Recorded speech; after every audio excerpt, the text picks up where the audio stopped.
Good evening all. இன்றைக்கி நம்ம இந்த வீடியோவில் என்ன பார்க்க போகிறோம்னு பார்த்தீங்கன்னா எஃபமிஸ்டிக் வேர்ட்ஸ் அப்படின்னா என்னன்னு பார்க்கலாம் வாங்க.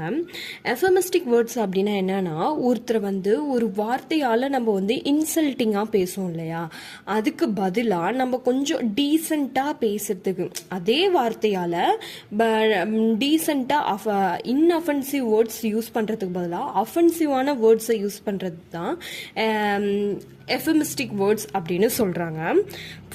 Using inoffensive words in the place of an offensive words are known as euphemistic words. ஓகேங்களா, யாரையும் இன்சல்ட்டிங்காக பேசாமல் டீசெண்டாக பேசுறதுக்கு தான் இந்த எஃபமிஸ்டிக் வேர்ட்ஸ் அப்படிங்கிறத நம்ம யூஸ் பண்ணுறோம். ஓகேங்களா, ஃபர்ஸ்ட் பாருங்க எக்ஸாம்பிள்.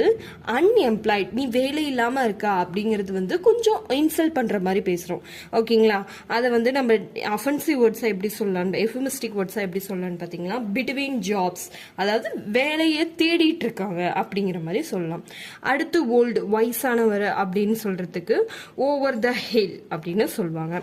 அப்புறம் என்ஜாய்ட் யுவர் ரிட்டையர்ட் லைஃப் அப்படின்னு சொல்றதுக்கு ஸ்டேயிங் ஆன் த டிராக்டர் அப்படின்னு சொல்றாங்க.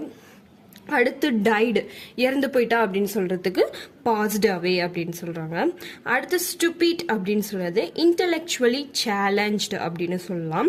அடுத்து ஸ்லோ லேர்னர்ஸ் அப்படிங்கிறதுக்கு லேட் ப்ளூமர்ஸ் அப்படின்னு சொல்லலாம். ஓகே, இந்த வீடியோ உங்களுக்கு யூஸ்ஃபுல்லாக இருந்திருக்கும்னு நினைக்கிறேன். மறக்காம லைக் பண்ணிட்டு சப்ஸ்கிரைப் பண்ணிக்கோங்க. தேங்க்யூ.